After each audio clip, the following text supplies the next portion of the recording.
From what I understand, Joe Rogan had Douglas Murray, who is a horrible monster, okay? Douglas Murray is a right-wing reactionary piece of shit, massive Islamophobe, giant piece of shit, awful guy, and British on top of everything else. A repulsive little fucking cretin. And of course, as expected from a repulsive little cretin like this, a major supporter of Israel's genocide. Douglas Murray has gotten a lot of newfound prominence in the aftermath of October 7 as he's become a wonderful little soldier for Zionist propaganda in the Western world.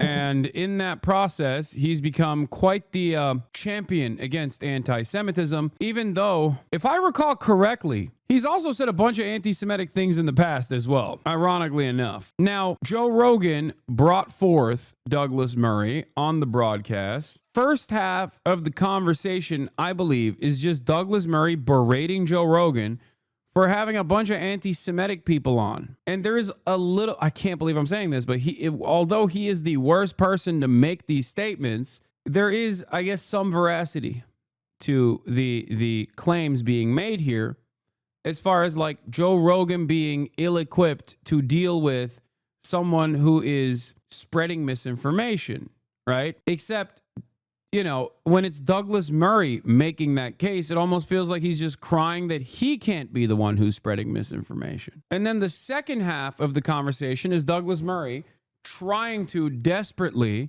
defend Israel against comedian Dave Smith, libertarian comic Dave Smith, who I don't agree with on much, but as far as I've seen from some of his material talking about Israel, Dave Smith is Jewish himself, by the way. He's been a steadfast supporter of Palestinians. Like, he's one of those kinds of libertarians where he is seemingly, at the very least, a non-interventionist. Now, of course, yes, Douglas has a hard time because Israel's position is fundamentally indefensible for anyone who has even a semblance of conscience. This interview is going to break you. Let's watch. Why they're here. You know, it's a good question. Do you think you've tilted one way? Me personally? No, just with the guests you've had. The guests, yeah, probably more tilted towards the idea that perhaps the way they've done it is barbaric. Mm-hmm. But why do you think that is? Just out of interest. I'm just interested in your selection of guests because you're like the world's number one podcast. Yeah, it's not. I don't think about it that way. I just think I'd like to talk to this person. But can I just? Sorry, it's your show. But sure. If you're going to interview historians of the conflict or historians in general. Mm-hmm. Why would you get somebody like Ian Carroll or? Yeah, but Ian Carroll, I didn't bring him on for that purpose. I brought him on because I want to find out, like, how does one get involved in the whole conspiracy theory business? Because his whole thing is. Yeah, he's mad. Douglas Murray is mad at Joe Rogan for bringing on Ian Carroll, who is, I'll admit, somewhat hard to pin down at times. He just does like a little bit of noticing shit, right? Oh, I'm noticing things. But also, he's mad about Daryl Cooper, who I think is more overt with his ridiculous defenses of Adolf Hitler and the rise to power for Adolf Hitler and the Nazi regime. So it's interesting because a couple years prior to this, I feel like Douglas Murray would be making the Daryl Smith arguments in general. So it's shocking that he has rebranded himself in this way. He's rebranded himself as a champion of Israel and also a champion against anti-Semitism. It's just conspiracies. Sure. You know. Corso, I know you didn't do it on purpose. That's why I timed you out for only 30 minutes. But do you have any, there's been a tilt in the conversation, both conversations in the last couple of years. And it's largely to do with people who have appointed themselves experts who are not experts. You mean like Ian? I don't think he appoints himself an expert in anything. Who's that other dude who thinks he's an expert on Churchill? Daryl Cooper does not think he's an expert. In fact, I think it's everybody else is always calling him an expert, and he's like, I'm just a history Have you ever absorbed any of his material? Have you ever consumed any of his podcasts or anything like that? I tried. Yeah? It's pretty hard to listen to somebody who says, I don't know what I'm talking about, but now I'm going to talk. Or I don't know about this. Or I'm not capable of debating this historian, but I'm going to just tell you what I think. Bro, take your medication, Dumpster King. Take your medication. You're hallucinating. Yeah, but that's not think that's a exactly little that's bit not out of exactly what context. Daryl was saying. I mean, Daryl's point of view, however you feel about this, what Daryl's saying is he doesn't really like doing debates. He likes to do long format stuff where he can really explain his position. If you throw a lot of shit out there, there's some point at which I'm just raising questions is not a valid thing. Mm-hmm. You're not raising questions. You're not asking questions. You're telling people something. Do you think Daryl's doing that? I think there's a whole bunch of guys doing that. I think Dave is doing that, very obviously. Dave's a comedian, but he's now mainly talking about Israel. No, I don't know if I'm mainly talking about Israel. That's but all I see you have on the internet opinions. doing. Yeah, but that's you. Well, that just, might be what you've seen. It's But just I don't you think that's. consuming clips. But that is also your shtick now, isn't it? Well, what do you mean by that's my shtick? Well, you're not a geopolitics guy in general, are you? I don't even know exactly what you're asking. I'm saying you've decided, being a comedian, you've decided now to become somebody who talks about Israel. This and is not, conflict. I think you're incorrect. I don't think it's a decision. I just think you have long form conversations, multiple of them. It's a huge event that's in the news, so it comes up. I don't think it's a thing. I think if you're on the outside, you'd say, "Oh, look, they're trying to get attention by talking about this very polarizing issue publicly." That's but not. you do get attention from that. If you'd spent the last year speaking. Dude, what do you mean? That's what you do. That's your whole career. Like, I'm sorry. It's not like Douglas Murray is a qualified actor here either. The fuck? His qualifications are what? Instead of me chirping on Twitter, he writes for like The Spectator. You know what I mean? The fuck do you mean? Who has any qualifications? Yeah, Douglas Murray is an Israeli asset. He even received an award from the Israeli President Isaac Herzog for propaganda services in the midst of the Gaza genocide. It's an extraordinary privilege for me to align with the state of Israel, gushed Murray at the president's residence. I can't even find his old writing anymore.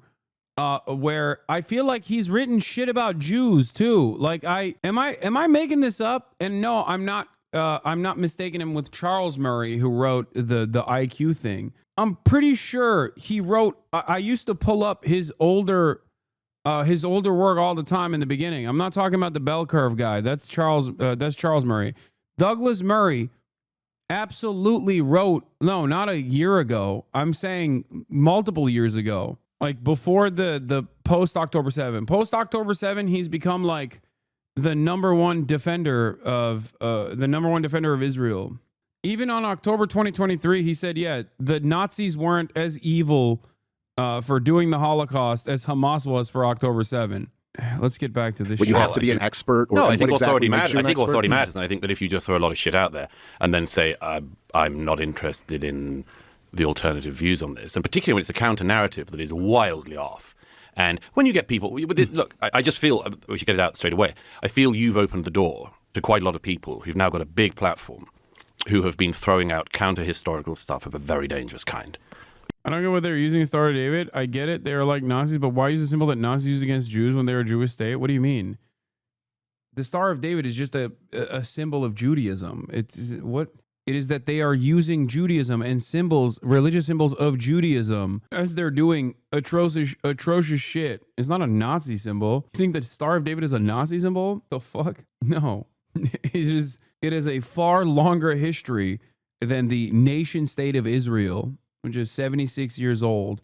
You mean Daryl? Dude, don't freaking ridicule people just because they don't know. I mean, it's kind of funny. Am I not supposed to laugh at that? Like, that's crazy. Are you talking about Daryl? Daryl, who's the other one? I don't think Daryl has a. Derek, I don't think there's anything dangerous what's about the what other guy? Derek, what's his name? Cooper, is it? Which one is it? So that's No, it's Daryl Daryl Cooper. Cooper. Who's the other one? There was one I just checked on the way here. Daryl Cooper, and then Daryl Cooper, Ian Carroll. Look, these guys are not historians. They're not knowledgeable about anything. No one's calling Ian Carroll. No, a but historian. then why listen to their views on Churchill? Daryl is Why incredibly listen- knowledgeable. It's not. It's just He's not. Yeah, He's he not. is. He's Why do you say wildly. Several reasons. One is when he was offered to debate the current greatest living biographer of Churchill, he said, I can't, because he knows much more than me, and I admire his work and I've learned from it, but I can't possibly debate him. That's Andrew Roberts. Right, but you don't have to be able to debate people to have opinions. No, on you don't things. have to debate people. If it's not your thing. But if you, for instance, but if you say, I've decided that Churchill is the bad guy in It's not what World he War said. II. It's not what he said. It's not what he said. Neither Carroll nor Cooper have said that? Well, listen, I don't know what Carroll said, but Daryl Cooper has not said that. What he said was he jokes with his friend Jocko, who's an Anglo-Saxon. He jokes with him. You know, I think that Churchill was the secret villain of World War II. And what he's saying is by Churchill's... Oh, he was joking. Yo, my bad, bro. Because it wasn't directed towards Jocko Willink, as a matter of fact. It was randomly tweeted out, if I recall correctly. and then also defended on the Tucker Carlson broadcast. I mean, look, the Daryl guy is, he is perhaps a little bit too sympathetic to young Adolf, a misunderstood guy by his own words, who just, made a sequence of mistakes. But also on top of that, he engages in far too much historical revisionism, or just like simply doesn't understand history and makes a lot of mistakes while he's talking about young Adolf. And when you do all of those things in unison, it comes across like you maybe like young Adolf a little bit. You might be a little fan of young Adolf. Okay, that's actions, the war escalated. He's not. Yeah, Daryl, who famously on Joe Rogan said Adolf is the kind of guy you could go fishing with, or something like that. Yeah, is he the guy who said Hitler had to deal with the Jew problem? Yeah, he did. He did say that. Oh my God, he said that on Tucker Carlson. That was so insane. Now, thank you for reminding me. Yeah, he basically assumed the position of the Nazi government at the time as a valid position, that like Jews were a problem. It's just that like Hitler was going about it the wrong way, kind of, or he just had no other options but to kill them because it would be more humane than to let them continue starving. And it's like, okay, but the starting point is that Jews are a problem and they're not. So what the fuck are you talking about? Like, that's an insane statement to make in and of itself, right? Anyway, this is precisely the reason why I think like Douglas Murray is the worst possible person to talk about this. But also, there is a valid critique here against Joe Rogan to have guys like this on. You can have convos. I don't give a shit. You can have convos with anyone you want. But like, the reality of the matter is, if you have your own personal opinions, if you think like anti-Semitism is unacceptable, for example, if you think that racism is unacceptable, for example, and then you have a dude who is maybe anti-Semitic, and you are not equipped enough to deal with it as the largest podcaster on the fucking planet, well, then you're being a little irresponsible with your platform. Obviously, Joe Rogan is going to tell you, who the fuck are you to tell me I can't be responsible with my platform? And there's not much you can say to that. You know what I mean? Especially not much even Douglas Murray can say to that. Why? Because Douglas Murray is supposed to be a free speech warrior. But of course, as many free speech warriors are, he fucking hates free speech when it comes to criticizing little old Israel. He's not saying anything. He's not just asking questions, then, is he? No, but He's got a point the claim of view. isn't that he's just asking questions. Yeah, he has a point of view. You can explain this better. He literally says he he's said joking. in the comment, he goes, listen, I'm being hyperbolic. And then he once again disclaimed, he goes, and I'm not claiming Churchill committed the most atrocities or was the worst part. But in many ways, I do view him as the chief villain, as my hyperbolic, provocative statement. But yeah, and okay, see, again, every party is ill-equipped to have this conversation because I remember the exact details. And it wasn't just that. He had a reasoning for why he thought Churchill was the chief villain. And part of the reasoning for why Churchill was the chief villain was because he also took Hitler's words verbatim when Hitler said, "Oh, I have no smoke for England." Like, he made it seem as though Churchill was the one who escalated against Nazi Germany. Another way to weirdly find yourself in defense of Nazi Germany's actions. He doesn't think, I don't think he thinks Churchill was a villain because of the Bengal famine chatters. That's not what the argument here. But what's Douglas, the point of that? Well, okay, but Pat Buchanan wrote an entire book on this. Is he not allowed? Is he not an expert? Is he not allowed to be He's interviewed? certainly not an expert. He can be interviewed. I've watched Pat Buchanan debate. I watched Pat Buchanan debate against Churchill historians, and he was absolutely leveled because he doesn't know what he's talking about. When did Pat Buchanan debate and get leveled? About 20 years ago. I'm just he curious. debated against Andrew Roberts and several other historians at Intelligence Squared in London. I was there. He didn't know what he was talking about. He had a contrary view, and it was interesting and stimulating to hear. But if you only get the contrary view, which is, isn't it fun if we all pretend Churchill was the bad guy of the 20th century? At some point, you're going to lead people down a path where they think that's the view. And that's horseshit. Okay, every time I hear a guy with this accent try to defend Churchill, I become more in line with the fucking position of Daryl, whatever the fuck, okay? You're the worst orator for your own cause in this situation, okay? I'm beginning to like Churchill less. And I didn't even like Churchill. He is a monster. He's just not the primary monster of World War II. It's crazy. I know. shit. Why do you keep defending Churchill? Yeah, me, a famous Churchill defender. No, dumb fuck. Churchill is a monster in his own right, just not the chief villain of World War II. That is an insane statement to make. Okay? The fuck are you saying? In a list of bad guys during World War II, Churchill doesn't crack the top 3 at the very least. Okay? Of the most profound kind. I don't think that's what he's trying to do. I think that's exactly what they're doing. And the problem is that because your own platform has come about because you're a very successful comedian and much more, and you do ask questions, and you are interested. But there are a lot of people who have come along, partly I think because they've come on this show, who have come along and they've decided, I can play this double game. On the one hand, I'm going to push really edgy and frankly sometimes horrific opinions. And then if you say, that's wrong, they say, I'm a comedian. But wait a minute. How can you tell me I'm just a comedian? Well, I'm just throwing stuff out What there. horrific opinions that's wrong are you talking about specifically? Once guys like this get into very obvious stuff, which is... Guys like Daryl? The ones I'm describing. You very need to clear. listen to Daryl to really understand what he's saying. If you take Daryl's words out of context, Daryl has some of the most nuanced, balanced, and charitable views On Adolf Hitler. It's true. He does. He has some of the most nuanced, balanced, and charitable views on Adolf Hitler, to be fair. God, I hate Douglas Murray so much. But also, he does. He's so fucking neutral on Hitler. It's weird. That's what I think. on all the figures in history. Well, particularly Hitler, it seems. No, just you're not wrong. true. You're wrong. No. He doesn't. What did he call him? How did he describe him? I think he compared him to a methed out psychopath who was holding an entire nation of people hostage, I believe was the way He also put it. said on here that I don't even think Dave Smith will agree to that, by the way. I think he's just dick riding right now because he knows Joe likes him. But like anyone who's at least even a little bit knowledgeable about the fucking Holocaust knows that it's not just Adolf Hitler holding the goddamn nation hostage. Okay? Again, going back to the same thing that I was saying to the Israel dick rider earlier. Okay. Why is there any reason to learn about how this can ever happen if we're just never gonna look at the details? No, it wasn't just one guy who hypnotized the entire fucking nation, Yeah, he was on so much meth and actually did find the magical artifacts in the Arctic Circle and was able to use said magical artifacts to hypnotize the entire German nation.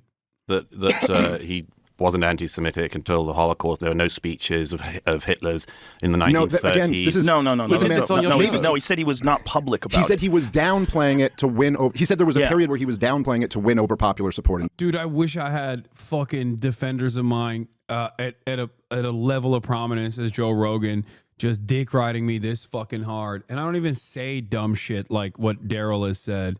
Fuck me, dude. It was his argument. There is no historian of World War II who thinks that Hitler was downplaying anti-Semitism in the 1930s. That was what he was doing. He wrote a book about it in the 1920s. He got to power on it, and he grew his power on the back of it. Yeah. The idea... Okay, so the issue here is, again, I can't stand this motherfucker. I hate Douglas Murray. I'm just going to keep repeating that over and over again. But at most, even if you're going to say it's a little weird how much this Daryl guy, hands it to Hitler, right? Even if that's not your main gripe, the gripe should be how much ahistorical, how much of Daryl's analysis revolves around, being wrong about history. Yeah, that you can argue that in the 1930s, Adolf Hitler was downplaying the anti-Semitism. Like, there's no historian who would agree with that. So why would you throw out the idea that in the 1930s, Hitler was not being anti-Semitic in public? That was... Murray's minimizing the nationalism component of Hitler's rise because he's the biggest defender of nationalism as a concept. Yeah. It's odd that he himself is, I guess, mad at Hitler for his methods, but not like the ideology and practice, or at least his anger towards Hitler is that he went after Jews. And if he hadn't gone after Jews, but instead everybody else, because the Holocaust, like 15 million total? Shave off 6 of those, the Jewish part of the Holocaust, and all of a sudden Douglas is very much on board. right? He is quite literally a open nationalist. He's, as I showed you before, he's written he's written extensively on nationalism as a concept. He is a major advocate of nationalism as a concept, and nationalism specifically in Britain. He also even said that the Nazis were depressed after doing the Holocaust. He said that they were better than Hamas because although they did the Holocaust, they felt bad about it after doing the Holocaust. He said that in defense of Israel, by the way, after fucking, he said that in defense of Israel after October 7th and received an award for it by the Israeli government. If you want to understand how fucked the Israeli mentality is on this sort of thing. Was what he was doing in public. World War II was 100 mil minimum. Can you separate the Holocaust from the wars? Yes. If we're talking about simply the extermination in the camps, then that's because that's what I'm specifically talking about. Announces to the German parliament what he wants to do. So when you're throwing out claims like he was keeping it down in the 1930s, first of all, what are you doing? And secondly, why? Okay. I mean, I think that it's kind of hard because I don't even know exactly what Daryl's point on that was. And so I'm not really in a position to argue what he was saying there. I don't think you're giving him the most charitable interpretation. I don't need to give him the most charitable interpretation to be able to see what he's doing. Okay, I think you're strawmanning him, I should say. Look, anyone can look up what he said on this show and others, what these two guys in particular have said on repeated podcasts with both of you. It's an attempt to downplay Hitler and always to do down church. I don't think you downplayed Hitler. Whatever way they can. No, I said in conversations with you and others, this is the shtick of these guys. They've decided it's edgy and funny, and I think this is very, very interesting and also very... Is Dave Smith a good guy in this debate because he's glazing the Hitler guy quite a bit, Lamau? Yes. It's even funnier when you find out that Dave Smith is also Jewish himself. Douglas Murray, as far as I might be mistaken, pretty sure Douglas Murray is the Gentile who is defending Israel, and Dave Smith is the Jew defending Palestinians. We haven't gotten to that part of the broadcast yet, though. This is just, weirdly enough, Dave Smith and Joe Rogan defending people who have said some suspicious things about Jews. But yes, Dave Smith is Jewish.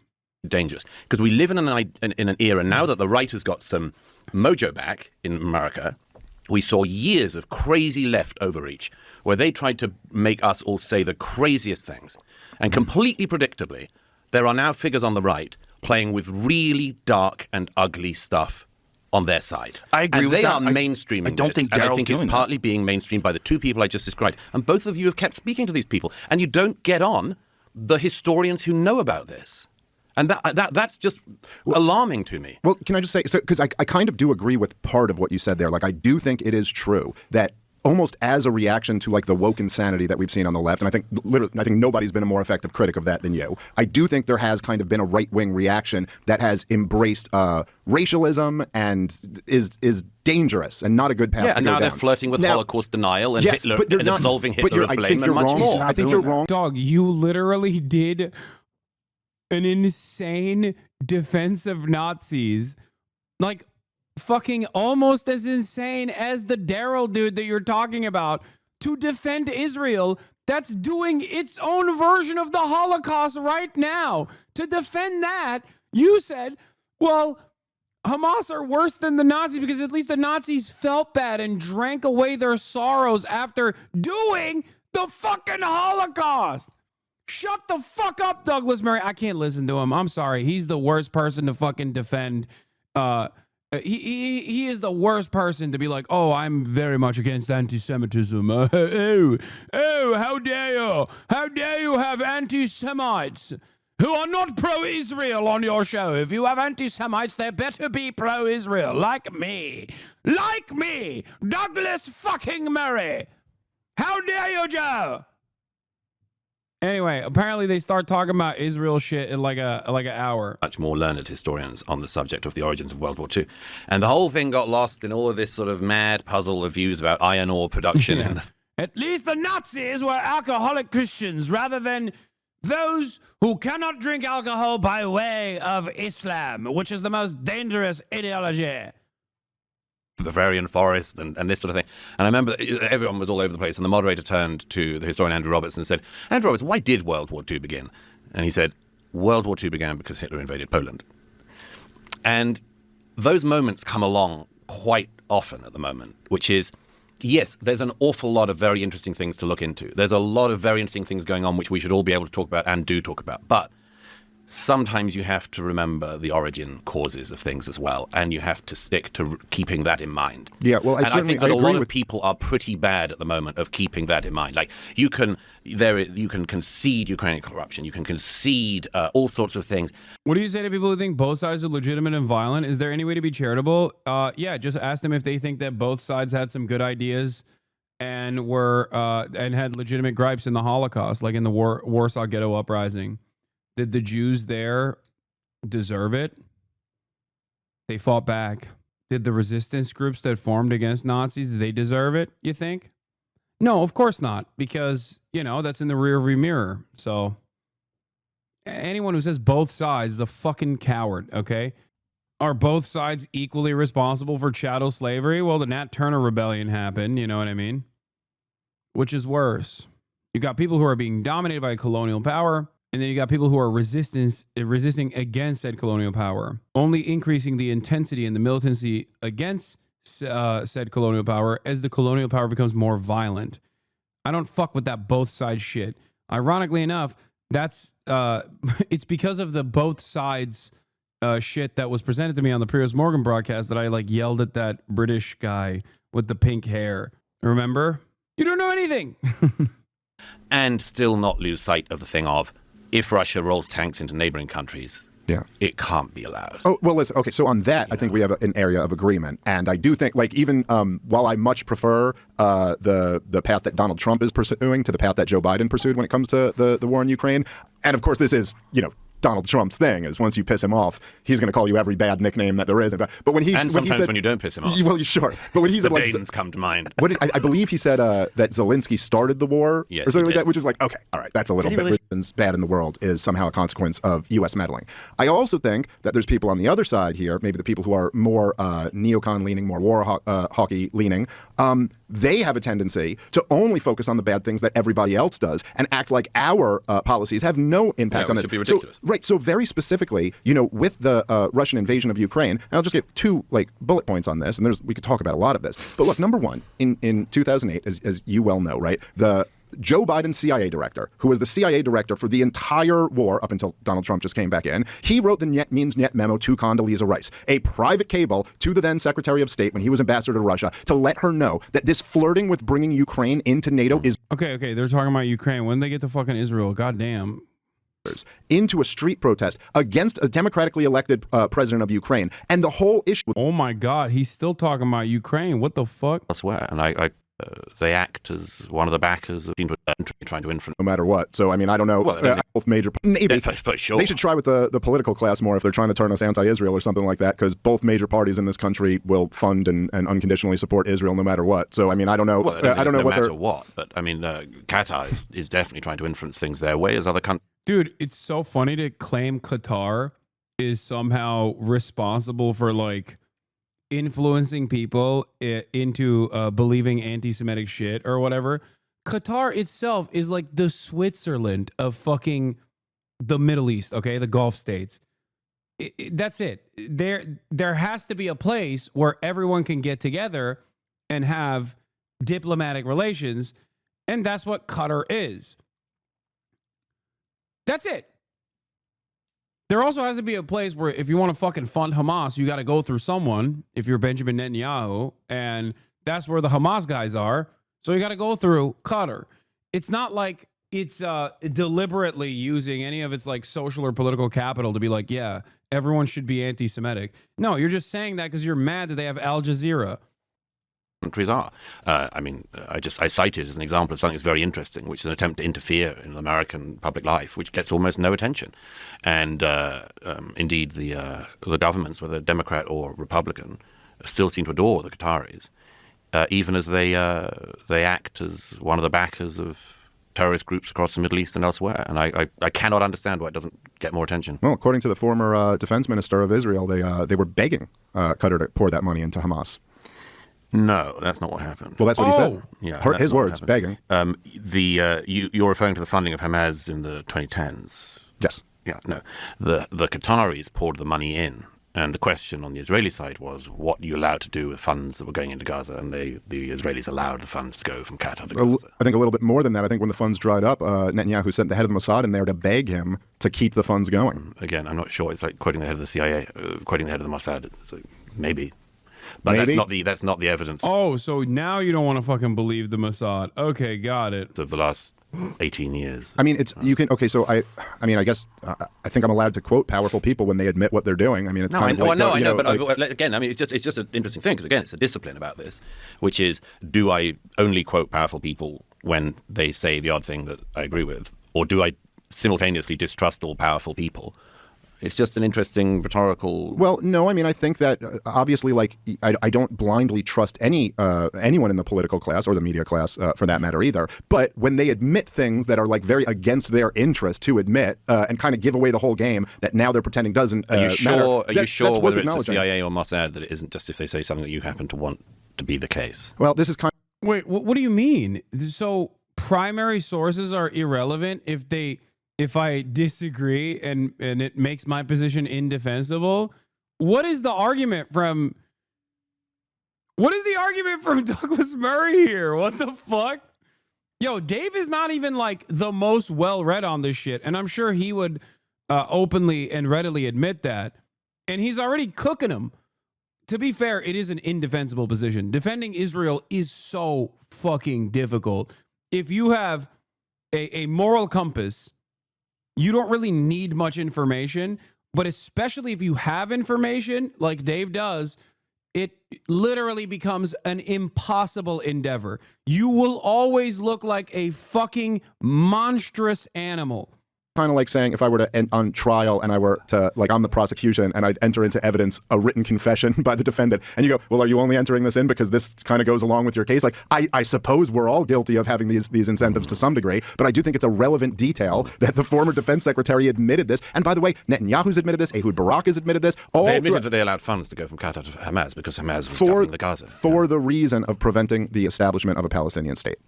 No, that was not the case. That is what Netanyahu said. That is what Ehud Barak said. It's all There's up and down. One claim. Oh, well, you can't believe Benjamin Netanyahu.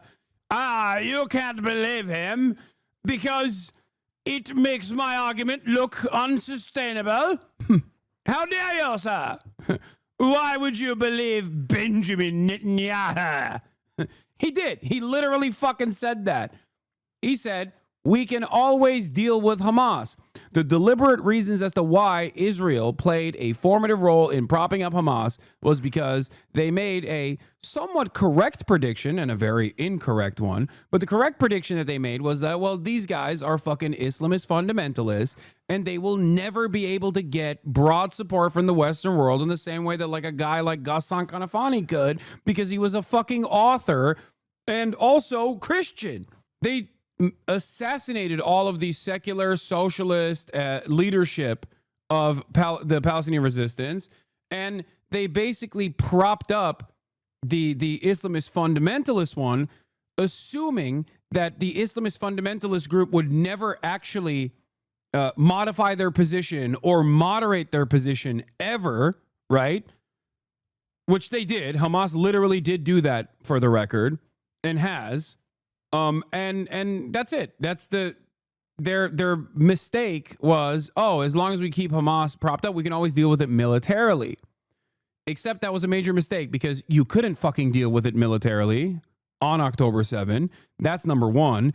And number two, they did become way more interested in, instead of just simply politically dominating the Gaza Strip, doing anything and everything in their power to end the occupation, including but not limited to creating coalitions with every other faction with the exception of the Palestinian Authority, because the Palestinian Authority is a part of the Israeli security apparatus. But virtually every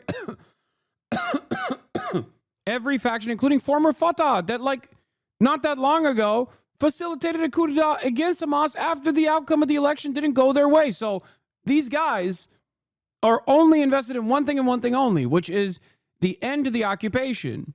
There's one recording of Netanyahu saying something along those lines. But look, I mean, we should get onto it. I could read you the quotes from Ehud Barak as well. No, I know. It's all of them have talked about it. The situation. Let's get onto it. The situation there and the war of the last 18 months now, more than 18 months in the Middle East, is a result not of that, but of Hamas deciding to start another war with Israel and trying to... Hamas. It's Hamas's fault. It's Hamas. But you don't think if they were being propped up by Israel, that has nothing to do They with were the not group? being propped up by Israel. The reason why Hamas were in power, as you know, much against the interests of the Israelis, was that they were voted into power after the Israelis withdrew from Gaza in 2005. Condoleezza Rice and other American statesfolk insisted that the Palestinians should have elections straight after the Israeli withdrawal. They had elections, perhaps unwisely, and Hamas won. And then... Yeah. Ironically enough, Fatah told George W. Bush to not have elections because they were incredibly unpopular. Part of the reason why they were incredibly unpopular was because they were seen, understandably so, by the Palestinian population as collaborators with the Israeli state at that point and also deeply corrupt. Hamas, on the other hand, given their Islamist fundamentalist background at that stage especially, and their interest in militarily resisting the apartheid state, were seen as less corruptible forces amongst the Palestinian population that chose to vote in the Gaza Strip. Even with all of that, however, Hamas actually won the election, I believe, by like 3%. So it wasn't like a wide popular majority. They didn't have the popular mandate at the time in Gaza. What came afterwards was then an additional fuck up of George W. Bush's administration, where they said, okay, let's go do a coup d'etat and forcibly overtake the Gaza Strip and give the administrative capacity of the Gaza Strip to the party that didn't actually win. Well, lo and behold, Hamas actually won that battle and took complete control over the Gaza Strip. Didn't have another election again and ruled the Gaza for 18 years until they finally got the great fruit of their labors on the 7th of October, 2023. And yeah, they only won a plurality, not even a majority. They won, no, it wasn't 48%. It was not. I think it was like 36% or something. And the Fatah party had like 32% or something. I'm getting the numbers wrong, but it was the plurality. Oh, it was 44 to 41. 44 to 41. Anyway, none of this fucking matters. The population that's alive currently could not have even voted at the time. And the election in and of itself is completely inconsequential because Israel did not exactly stop its apartheid activities in the West Bank, nor its complete fucking restriction of everyday existence for the Palestinians in Gaza. Around southern Israel massacring everyone they could, including young people at a dance party, and then caused in turn the destruction of the place that they were meant to be governing. It's the whole thing is a great tragedy, and all of it is at the feet of Hamas. I certainly agree with you that it's a great tragedy, and I do, I think it's when you accuse me of using the quotes that kind of back up what I believe, I think it's very convenient here to remove all responsibility from the Israelis. Like, even if I'm telling you that you have these quotes, I mean, I'm not talking about fringe figures. We could read. I don't even agree with like Hamas was propped up by Benjamin Netanyahu arguments either. Like, even that in and of itself is not the whole picture. It's 75 years of apartheid and occupation that started at the inflection point with an ethnic cleansing campaign where 15,000 Palestinians were exterminated and 750,000 Palestinians were forcibly removed from their ancestral homes, never to be able to return. That is the Nakba. That is how the Israeli state was implemented. That is the inception of the Israeli state. They did horrifying war crimes during the Nakba. Read through the list of people who have admitted what the strategy was with them funding Hamas and propping them up. Yeah, but we talking about Hamas. Yeah, but it doesn't matter because before Hamas, there was a PLO. They called them the fucking terrorists. There's always a group that is going to resist because resistance is inevitable. Would you sit back and get fucked over? Would you sit back and watch your family members get murdered? Probably not, right? Like, the idea that this is just Hamas is fucking idiotic. The Palestinian resistance against the Zionist brigades initially, some of which were direct terror groups, they called themselves terrorists, and then the Israeli occupying force is perfectly valid. Completely valid. Through and through. It is the moral thing to do. It's ridiculous Anyone who tells you that it is immoral that they fucking resisted is delusional, okay? They just do not see the Palestinians as people. That's the point. What the fuck are we talking about? Yeah, sorry. Oh, are you raping us to death? Well, you know, what are you going to fucking do? What are you going to do? Oh, I'm sorry. I didn't realize the rest of the world would not see us as humans, so I guess I should just die. But hold on, let me just say, so if you're going to tell me Israel props up this terrorist organization in order to kill the peace process, in order to make sure that the international community gives them a no one, by the way, Smotrich, right, the finance minister, okay, he's on record saying, look, Hamas is an asset. The Palestinian Authority, they're the liability. Hamas is an asset because then we can tell the international community, well, look, what do you want us to do? There's a terrorist organization here. We can't do business with them. And then even Ehud Barak admitted like this was also so that liberal Israelis, you know, if it was the Palestinian Authority, they'd be like, hey, we should make a deal with them. But since it's Hamas, they can't. Okay, so if Israel props up this terrorist organization and then as a response to them committing a horrific act of terrorism, decides to level the entire place and just slaughter women and children in large numbers. It didn't decide to do that, and it didn't do that. But yeah. It didn't level the place. Gaza hasn't been destroyed. Gaza is pretty leveled by now. Yeah. But it did not go in to level the place like that. No. Okay, they went in and leveled. Oh, so they just like slipped and fell into genocide. Fuck, man. That's a great take, Douglas. You are doing a fantastic job. The place, but that wasn't their intention. Let's just go back to the beginning if we can. Sure. Because it's important. Yeah, so when the Israeli defense minister at the time, who is no longer the Israeli defense minister, but it's still very much a war criminal for this statement amongst many other actions that he took, on October 8th said, "We are fighting human animals. That is precisely the reason why we will cut off the electricity, food, and water to the Gaza Strip and all aid to the Gaza Strip because we're fighting human animals. We're not fighting humans, we're fighting beasts." When he said that, that wasn't intentionality enough for Douglas Murray to indicate that these guys were, going to do everything that they've done for the past 18 months. It was just a, oops, I slipped and I did a genocide moment. Got it.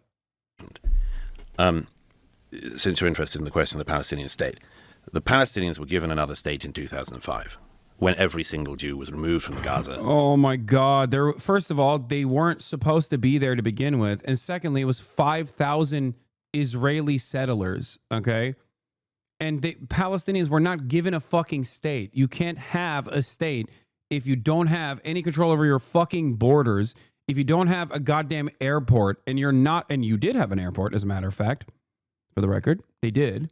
Israel bombed it and then never allowed them to rebuild it, didn't allow them to get concrete, didn't allow them to get numerous forms of humanitarian aid for literally the most selfish, erroneous, humiliating fucking reasons, as a matter of fact, including pasta and cookies. They wouldn't allow pasta and cookies in the fucking Gaza Strip. Okay? As a mechanism of control and a mechanism of humiliation, then yeah, you don't have a fucking state. What are you talking about? By the IDF, and when even the graves of Israelis in Gaza were dug up and taken into the rest of Israel. Of all of the what-ifs of Palestinian Arab history, the era since 2005 should be one of the great what-ifs, which is, what if the American taxpayers' money that was poured into Gaza, the European Union taxpayer money that was poured into Gaza, had been used by a government in Gaza to build a state that lived side by side with their Israeli neighbors and flourished. And it's not like the money wasn't there. It's not like there wasn't the international will. Ismail Haniyeh and the other leaders of Hamas used that money, as you know, to make themselves billionaires and to buy themselves and their kids condos in Qatar to live extremely well. They're dead. They're all dead. They're all dead. Israel killed all of them. The fuck are you talking about? Turns out it doesn't matter if you're a billionaire or not. God, what a stupid ass talking point, dude. They're all dead. Their whole families are dead. This guy can't stop. How'd they make tunnels with no concrete? Magic, dude. Magic. They made it with magic. Whilst withholding the money from the Palestinian people, whilst building their network. I like your take. I like your policy, domestic policy, but also infinite money to Israel. Am Israel Chai. Work of tunnels throughout Gaza and building an infrastructure of terror. You are Amalek. No politic here. And that's what they did with 18 years in Gaza. And of all of the what-ifs, just consider that one was in their hands. The Israelis did not make them vote in Hamas. The Israelis would not want a terrorist entity that wants to annihilate the state of Israel. that is there on their doorstep, constantly firing rockets, starting war. No. Aren't they firing rockets? Are they firing bathtub rockets into little old Israel? Another $30 billion defense system for Israel. We must stop the bathtub rockets they literally make with the fucking munitions dumped into the Gaza Strip half the fucking time. Okay? Oh no, I can't believe it, dude. It's crazy. Why are they doing that? Because there's got to be a reason, right? Is it because they're just like barbaric anti-Semitic monsters who just want to fucking, kill any Jew that they can? Is that what it is? I'm sure that's what Douglas Murray thinks. It's just so weird because the timing of the rockets almost always coincide with Israel's, again, exterminationist, humiliating policies of ridiculing and destroying the lives of all of the fucking West Bank Palestinians that want to participate in Ramadan. It's just so odd that that's when the rockets get lobbed, because Hamas will say, hey, don't fucking brutalize the Palestinians at Al-Aqsa. Don't do that. Don't fucking do that. If you do that, we're gonna do whatever we can in our power to punish you for it with the limited amount of power that we have. It's so wild, dude. And Israel doesn't matter. Israel doesn't care. They do it anyway. And then the fucking rockets get lobbed into Israel, and my tax dollars defend Israel from those rockets. And then Israel turns around and uses more of my tax dollars to fucking reduce Gaza, or at least parts of Gaza in the past, into rubble. Wars every few years. Why would the Israelis want a group there that means that if you're living in towns like Sderot or Ashkelon or Ashdod, your children grow up all the time knowing that they might have to go to the bomb shelters? And that's during peacetime. Well, according to them... You don't understand. Arabs control the media. Literally, all of the things that the Nazis said about Jews, Israel says about Arabs, Muslims as a whole, controlling the media.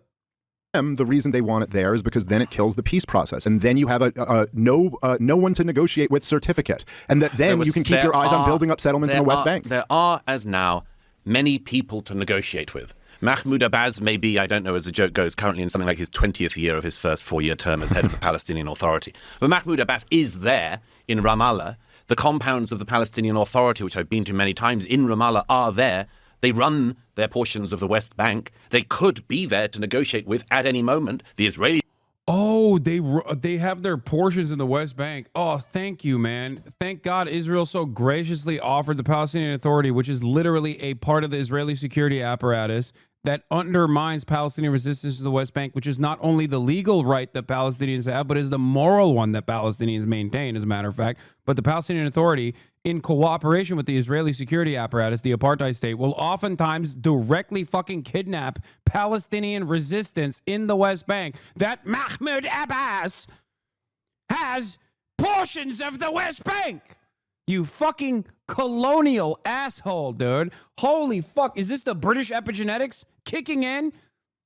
Well, we've partitioned it and gave certain portions back to Mahmoud Abbas. Oh, how gracious of you, sir. Thank you. I've been to his home. Have said they want to negotiate with him at any moment and come to the deal. In fact, Netanyahu, you're so fond of quoting, said again before this war began that he would come to the table with no red lines to begin with. Yeah, with no Palestinian. That's what he said. With no Palestinian. I mean, he would come to the table with no red lines for Mahmoud Abbas. I do want to explain something to people that don't know. The Palestinian Authority is almost as out of favor as Israel in the eyes of the Palestinian population. Like, obviously, number one evil, Israel. Number two evil, closely following Israel, is the Palestinian Authority. Just so you understand. I'm not saying all the people that work at the Palestinian Authority are bad fucking people. Okay? There are some dudes there that are trying their best, I guess. But the idea that the West Bank Palestinians, or anyone really, considers the Palestinian Authority to be a force for good in the eyes of the Palestinians is ridiculous. With to start another negotiation with the Palestinian Authority. But let's just get back to this thing, because this is so crucial. I am so startled by the post-October the 7th world, not just in Israel and Gaza and everywhere where I've spent most of the last 18 months, but in what's happening here in the United States of America. It blows my mind, much of the response here, and the desire to leap over the first victims of this and go on to all of the proximate causes, theoretical causes, what-ifs, and so on.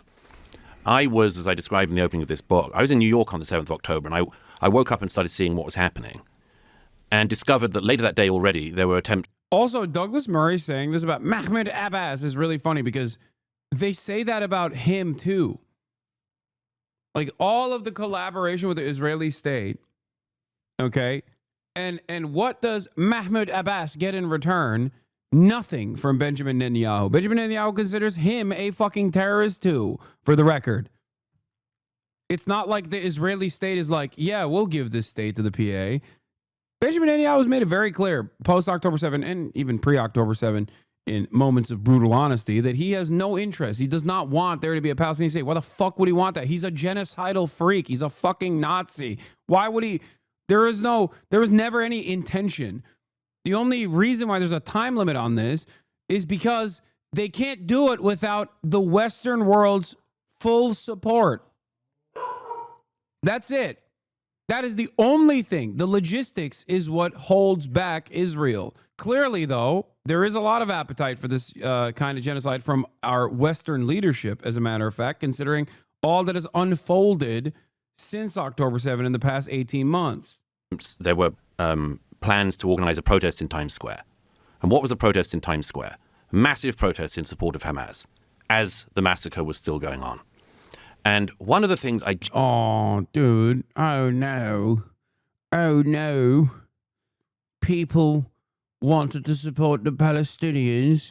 We should kill them. I, a British man, think you should jail those people. They're supporting Hamas. How dare they support Hamas? just cannot get out of my head is why in the last 18 months, when Hamas did what they did, have so many people made excuses for them or decided to... Great question. Great question. I wonder if it's simply a rhetorical question from Douglas or one that he will actually try to investigate. ...side with them or deny their actions or excuse their actions. Why do you think that is? Several very, very big things. Let me guess. Anti-Semitism guided by the Arab. The Arab has his tentacles inside of the media and instruments of power. Everyone knows it's Iran. Iran and the Arab mind is a parasitic force of evil. Everyone knows. One is, I think people wanted to ignore the nature of the atrocity because it was so appalling that it went against much of their narrative. No. I was at a reunion of one of the survivors of the Nova Party on one occasion, and he said to me, "What would you do if this had happened in your country?" And I thought, well, it hasn't happened at this scale, but something like it has happened. The Ariana Grande arena bombing in Manchester in 2017, the Bataclan massacre in Paris in 2015, the Pulse nightclub shooting in 2015. But all of these occasions when young people were murdered for being at a pop concert or a nightclub, the world's attention, the world's empathy, the world's sympathy went to the victims. Only in the case of the young Israelis dancing in the early hours of the morning on October the 7th, 2023. Investigate the question further. Investigate the question further. Why did people maintain sympathy, not with Hamas, but the Palestinian people, even after October 7? Why? Especially because, like, immediately after October 7, if you were protesting for Palestinians at all, you were already very knowledgeable in the conditions of the Palestinians. You knew what was about to happen. Israel had already started its bombing campaign anyway. Well, first they started bombing their own citizens. And then once they had sufficiently bombed their own citizens, they started bombing Gaza. Actually, they started bombing Gaza even before they started bombing their own citizens. Yeah, they did. They literally immediately were like, oh, time to fucking bomb Gaza. We have one speed. There's no other way these bombs can go. And then they were like, wait a minute, we should also bomb our own citizens because there's some Hamas people there as well. So we should go and bomb the fucking kibbutz, which they did. They bombed the kibbutz, the kibbutzim, the kibbutzes. Sorry. You know, they did do that. Yeah, they did that. I remember because I covered it at the time on October 8th. Their first reaction to October 7th was to bomb Gaza. Okay? Their first reaction was to bomb Gaza. So in that process, I think a lot of people that were immediately in defense of the Palestinians either A, knew exactly what was about to happen, or B, already knew what had happened. Do the victims become victimized again and not believed? The era we lived through in the late 2010s was the era of believe all women. And of all the Israeli women who were raped that morning, much of the international community does not want to listen. Oh my God, dude. Aren't these like the fucking anti-Me Too guys? Like, this is what also doesn't make sense. They drop all of that previously react. Do you deny October 7? What does that even mean? Why did you ban that guy?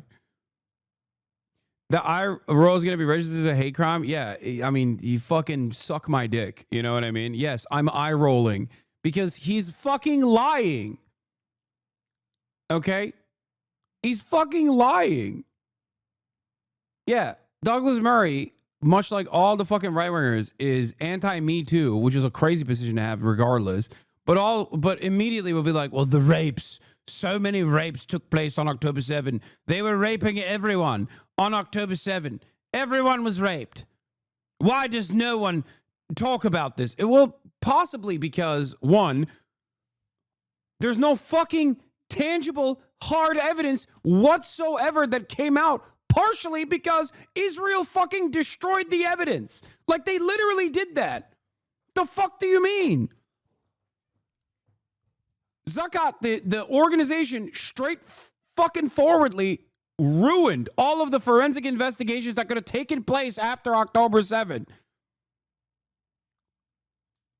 So all we got is the apartheid state's fucking horrible track record to match up against what they are saying about October 7.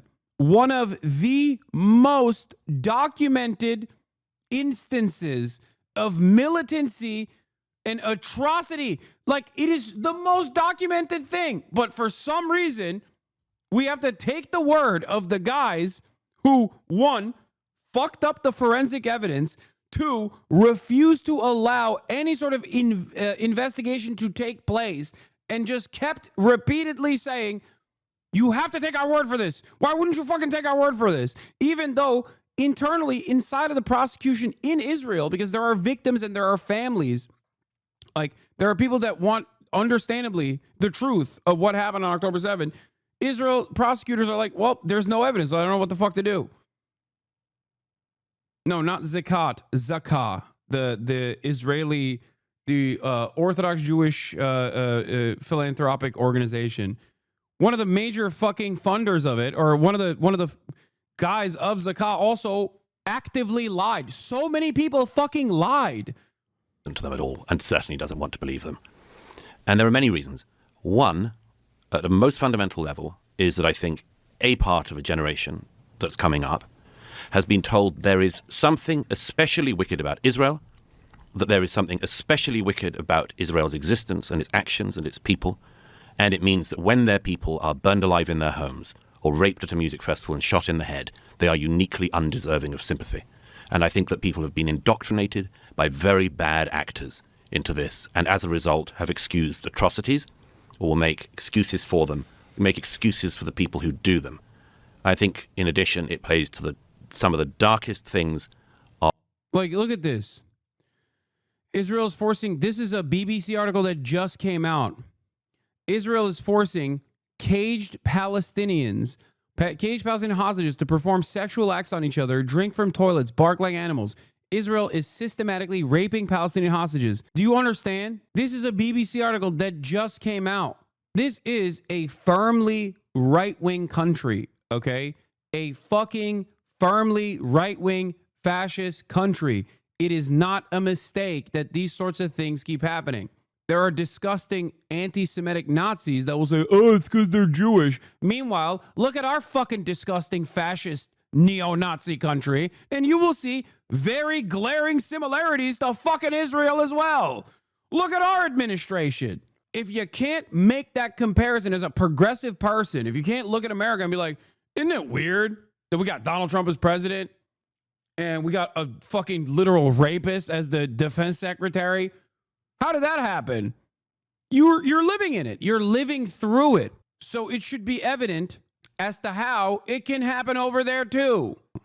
Of the regional mind as well as the international mind. The aims of Hamas, their stated aims, include the annihilation of the Jewish people. And October the 7th, they had their best go at doing that. And the fact that in a decision between whether or not you're on the side of the people who want to dance and live in peace with their neighbors. Bro, be for fucking real, dude. They were dancing on the side of a fucking concentration camp fence, dude. Oh my God, dude. Oh my fucking God. Yeah, they were dancing for peace on the side of a fucking fence of the concentration camp. What the fuck do you mean they were dancing for peace? What are you saying? It's zone of interest. What the fuck? Did they deserve to get fucking killed? Of course not. But like, what is this argument? What is this fucking insane argument? It's like, wow, dude, they were just dancing for peace. That's why they were dancing right next to the fucking boundary in the Gaza envelope, dude. That's where the dances were happening. Because where else can you dance for fucking peace? Jesus Christ. Or whether you're on the side of the people who want to rampage through a dance party bar in the early morning, macheteing at people. I find it amazing that there are so many people who don't know which side they're on. But there are a lot of them. There are a lot of reasons for that. But one of the foremost reasons is the fact that the state of Israel has been uniquely libeled, has been uniquely lied about. Its history has been uniquely lied about. It has been uniquely put under an international spotlight and then misrepresented in a way which I cannot think of many other countries in the world that have been treated that way. And there are deep reasons for it and shallow reasons for it. The deep reasons include some of the most ancient bigotries of the human heart, and the shallow reasons are people who don't know what the hell they're talking about. Oh, God, this guy's so lame, dude. Oh, it's just Israel has been lied about because of the bigotries of the shallow heart. The bigotries of the human heart. Yeah, dude, I'm such a fucking bigoted person. First of all, you're Douglas fucking Murray. What do you mean people are bigoted? You're bigoted. You're a nationalist. You defend British nationalism. What the fuck are you talking about? No, the only reason why you defend Israel is, I suspect you're not exactly fond of Jews either, but the only reason why you defend Israel is because they're killing fucking Muslims. You love that shit. That's it. You love that shit so much you forget that they're killing Christians too, but that's besides the point, you know? Jesus Christ.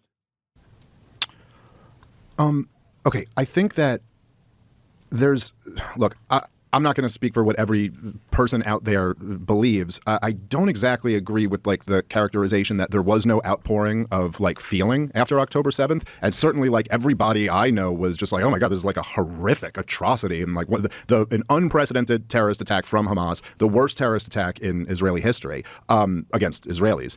And it was horrible. I think what a lot of I'm not arguing that there are no people who are actually pro-Hamas or there are no people who are actually like hate Jews or something like that. I do think that what happens is that a lot of people get put in that category who do not belong there. Much like we've seen this over the last year and a half, where a lot of people, you have John Podhoretz calling Thomas Massie anti-Semitic scum. Because he said, we're dead broke. We can't afford to fund everybody else's war here. People have been calling Tucker Carlson anti-Semitic all over the place. But these are two guys, Thomas Massie and Tucker Carlson, who have never uttered the words the Jews in their life. Like they're just not anti-Semites at all. So there's a lot of people, I think, who are... Tucker, he's had too many Nazis around I wouldn't go that far. You know what I mean? I wouldn't defend Tucker Carlson's anti-Semitism. I don't know. I don't know. When they're critical of the Israeli government's response to this, get lumped in as pro-Hamas. I will certainly say that's certainly not my position. I think your description of them, death cult, by the way, the same term that Daryl Cooper used to describe Hamas, I think is an accurate one. And it was horrible. But I think that Boo. Boo, boo, boo, Dave, boo. No, dude, Hamas not a fucking death cult. Why are these the people that are having this conversation? Like, look, I like a lot of the stuff that I've heard him say. I like a lot of the stuff that I've heard him on the issue of Israel and Israel alone. But I think that your characterization, first of all, of that they gave the Palestinians a state in 2005 is just wrong. I just think that is not at all an accurate way to describe the disengagement, which we could get into more if you want to. But first of all, I would just point out that if the two-state solution was achieved, I assume you're arguing it was taken away after that. You're not still arguing that the Palestinians have a state, or are you saying they have had a state since 2005?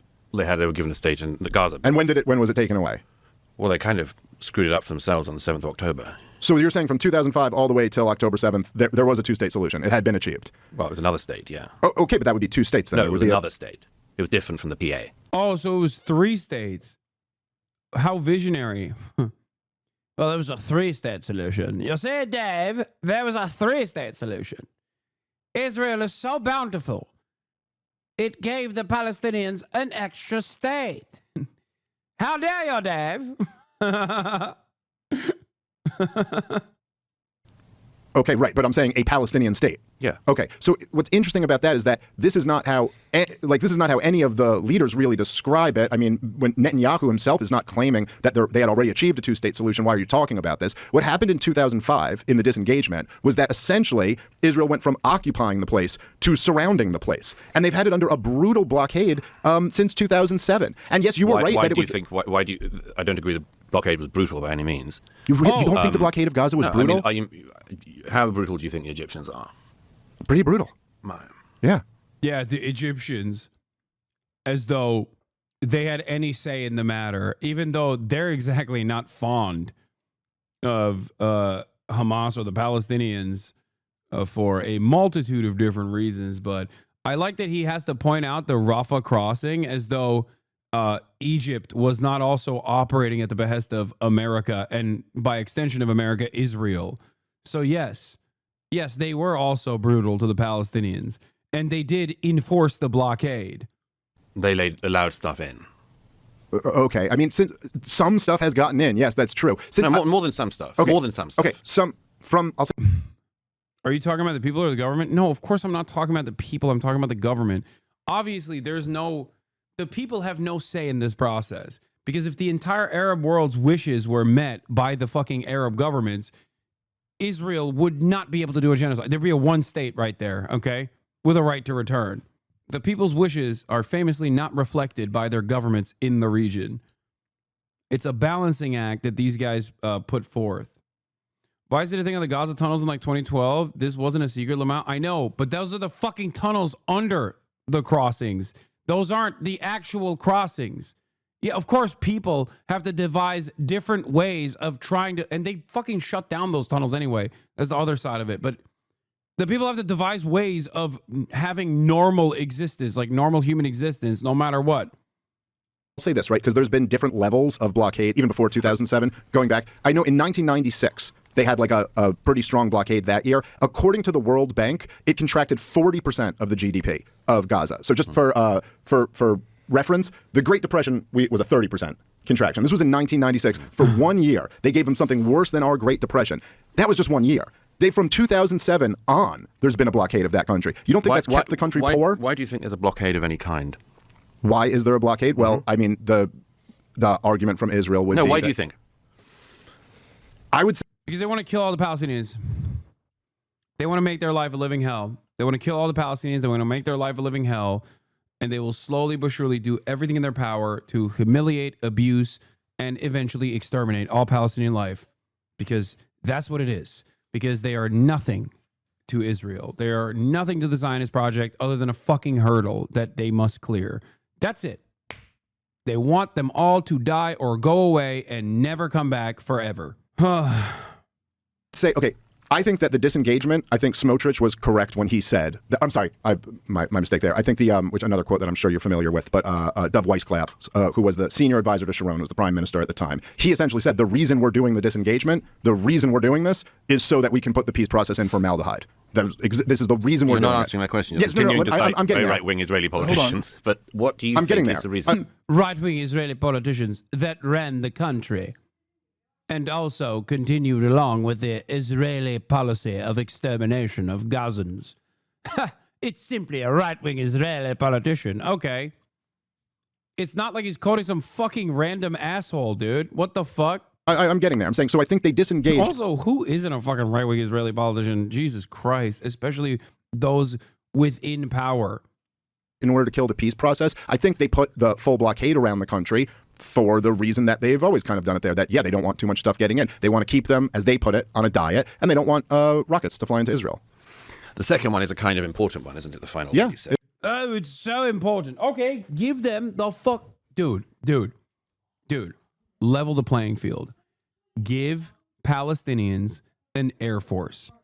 Give them a fleet of F-15s. Give them the Iron Dome. Give them the population registry of every single Israeli that lives in Israel. Every single one. Level the playing field. Give them nukes. Okay? And then you can talk about moral equivalence.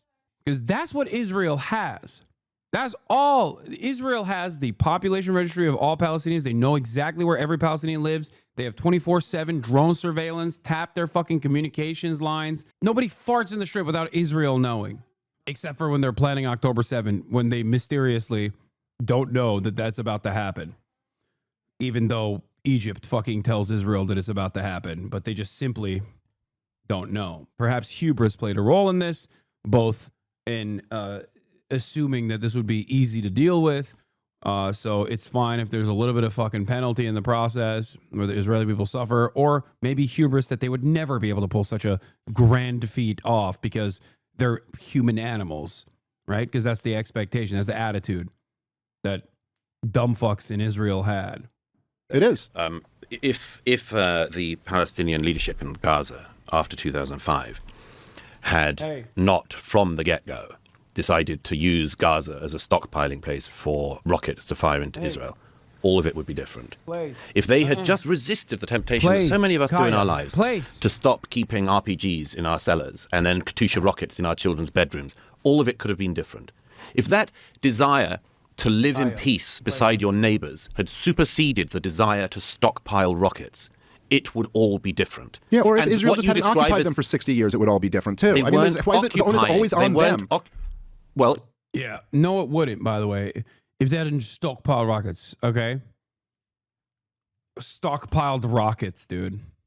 Palestinians and Hamas, and anybody else for that matter, don't just fucking stockpile weapons because they're just bad dudes. They're doing that because they have to have a line of defense against the exterminationist apartheid state. No apartheid state, no fucking reason to stockpile rockets. I go so far as to say, if they did actually have a standing military and a fucking air force, Israel wouldn't be able to do this kind of stuff because they're fucking pathetic, cowardly, weak, monstrous pieces of shit that can only bully those who they have kept down. That's precisely the reason why their response to Iran, for example, is much more limited in its scope than their response to southern Lebanon, and especially Gaza. They're weak fucking babies. They can't do anything. They can only harm people who they have purposely subjugated. Well, you believe in self-determination, I'm sure. Yes. I believe in individual rights, yeah, sure. Okay, individual rights. And that includes the right to make bad decisions. Sure. Yes. The Palestinians in Gaza, when they voted in Hamas, made a very bad decision. Yeah, of course, and Douglas. In the years, hang on. And in the years after that, they made bad decision after bad decision. It was a very... Isn't this essentially just a disagreement about values? Douglas just doesn't share the same values you do about Palestinians being human. Yeah, that's an insane position. I agree. Ultimately, that is my disagreement with every single Israel supporter. every single Israel supporter ultimately comes down to defending Israel because Palestinians are barbaric monsters who want to fucking kill. That's it. So any matter of violent action taken against the Palestinian population is justifiable in the hands of Israel. They have to do a genocide, a preemptive genocide. Bad decision to continually fire thousands of rockets into Israel. It was a very bad decision to use what boats came in early on and to use the smuggling networks from Egypt, not to bring in supplies you could actually build a thriving society with, but to bring in rockets. It was a very bad idea. No, there was not starvation in Gaza after 2005. No, there was no deficit of goods coming in. I've been plenty of times. There was no deficit? No, there are no plenty goods were kept out. There are plenty. How many? Have you been to the crossing points? No. When were you last there at all? I've never been. You've never been? You've never been? Dude, I hope Dave turned around and was like, well, were you there at Auschwitz? Like, did you see the concentration camps? Do you think the Holocaust is real? Oh, shit.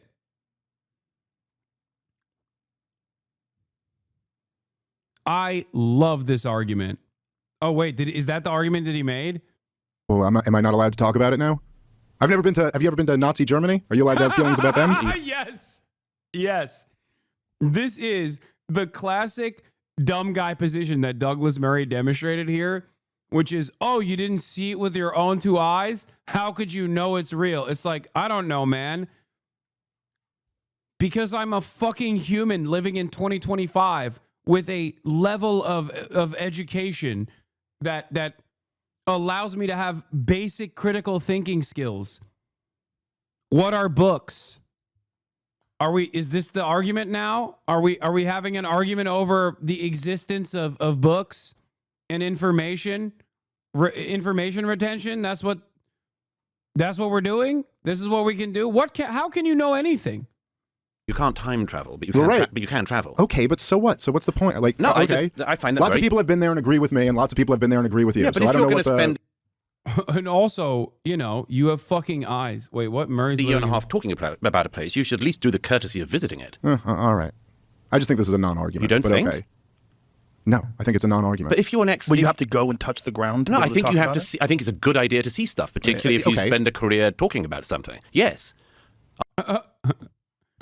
Great argument, man. Thanks. Okay. Well, then I guess we can never have a conversation about anything. Your same argument you used with Andrew Tate. I know he did the exact same fucking Andrew Tate argument, which is you can't trust anything that you read ever. You can't trust people who live in Gaza. You can't trust the videos that you see. Douglas Murray claims he doesn't talk about countries he hasn't visited. Has he been to Iran? Has he been to North Korea? Pretty sure he's written extensively about and denounced both countries over the decades. Lol. Isn't this essentially just a woke lived experience argument? If you don't have to go see something in person to have an opinion on it, for example, I've never had gay sex. That doesn't mean I can't visualize it. I think about it constantly, etc. Then this fucking blue check mark tries to have a debate, dude. The point is about the credibility of the opinion being posed. On one hand, you have someone who's done everything they can to experience what they're discussing. No, they haven't. They didn't go to fucking Gaza. Shut the fuck up. Was he under the hospital? Did he see? Did he see the fucking command centers? Bro, I would cook this motherfucker, dude. This Douglas Murray motherfucker. Holy shit. God damn. Defenders of Israel are they have already a very difficult task. You have to be the most depraved monster of all time to be able to deny the atrocities that every average person has seen at this point. But god damn, even on top of the moral depravity, you also have to be very skillful. I don't even think you can. I don't think no matter how skillful you are, it is at this point, in spite of the billions of dollars of propaganda, Hasbara operations, damn near complete control on the issue of Israel alone, nothing else, but on the issue of Israel alone, the servile nature of our politicians, okay? It's fucking 99% of our politicians are unconditionally pro-Israel. In spite of the media constantly either directly refusing to call out Israel when talking about its horrifying genocide and its atrocities, 53% of Americans, including like dudes over the age of 35, think that Israel is unfavorable. Think about how impossible that situation is for the likes of Douglas Murray. Because the reality of the matter is, if it was so easy to control how people feel about Israel, you wouldn't need ICE agents scanning through your fucking phone at the point of entry into this country to deny you entry into this country, which has a First Amendment principle. They're literally prosecuting people for thought crimes over here because of how indefensible it has become. It is shocking to me. It is such a done issue, dude. It is so over. If you are under the age of 35, it is goddamn Israel all the way. If you're over the age of 35, if you're a Democrat, 70% of Democrats. 70% of Democrats, dude. 70% of Democrats. It's over. It's done. The only thing keeping this project together is the servile, immoral, indecent nature of our politicians who are absolutely terrified of getting fucking primaried. They're pathetic, disgusting monsters. 69% of Democrats across the board are anti-Israel. How did that happen? In a country that is insanely Islamophobic, in a country where most news outlets that are reliable, you will not hear the accurate information on Israel, and you still got this much resentment towards the fucking apartheid state doing a genocide. I have a journalistic rule of trying never to talk about a country even in passing unless I've at least been there. Okay. It's a sort of normal, it's a normal thing to do. You're talking about crossing points. And not only have you never been to a crossing point in either Egypt or in Israel, but you've never even been to the region. Okay. Again, I think this is a non-argument. I don't understand. No, it's not a non-argument. Yeah, it is. It's not a non-argument. If you're insisting that you're an expert. The only people that are allowed to talk about Israel are those who have been granted an award from the Israeli president for defending the apartheid state. Yeah, he's arguing in bad faith. He's dumb as fuck. I know. I wish Dave would have cooked him on any number of different places that he could talk about here. Like, even the Mehdi Hasan counter argument is good. You could be like, have you been in North Korea? What do you think about North Korea? See how stupid this fucking argument is? Because you're a stupid person. Of some kind, or not claiming you're an expert, but still talking about it, about the provisions going into Gaza or not. If you've never seen any of this... I've crossed the Rafah border, and he is not cooking. Yeah. Going on. So you're not allowed to speak about things that you've read about. You can only speak about things that you've seen with your own eyes. You can talk about what you want, as you're proving. But that is a different matter from spending an awfully long amount of time talking about an issue. Yeah, this is when you've lost the debate. This is the type of fucking argument that you make. You can no longer argue on the issues. Okay? You can no longer argue on the issues at all. The subject matter is indefensible. So you have to just be like, well, you've never been to Israel. So how dare you? In a region you haven't even had the courtesy to visit whilst developing all of these views about it. I mean, now I slightly get an idea of where you're coming from. You've read about this blockade, and so you imagine that that's what it is. I imagine you've read all the people who say that Gaza was a concentration camp, and you probably think that too. Am I right? I mean, again, literally a concentration camp. It shares a lot of similarities, I would think. Wow.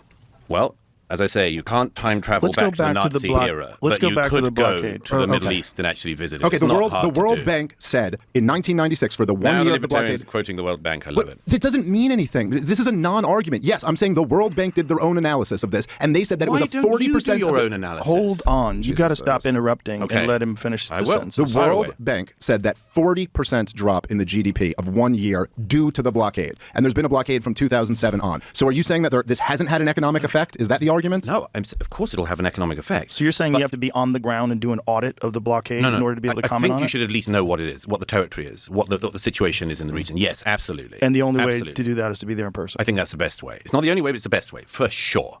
For sure. If you have never seen the countries in question, you've never spoken to the people in question, you've never interviewed anyone, you've never gone around, you've never seen the terrain, and so on. Okay, I have. I'll talk to Douglas. I've never been. I mean, I'm from Turkey, but I'll talk to you, Douglas. You bitch. I've interviewed people from Gaza. I've interviewed people from the West Bank. I talk to people from Gaza all the time.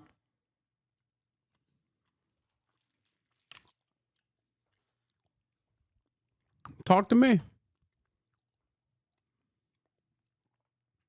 Bitch.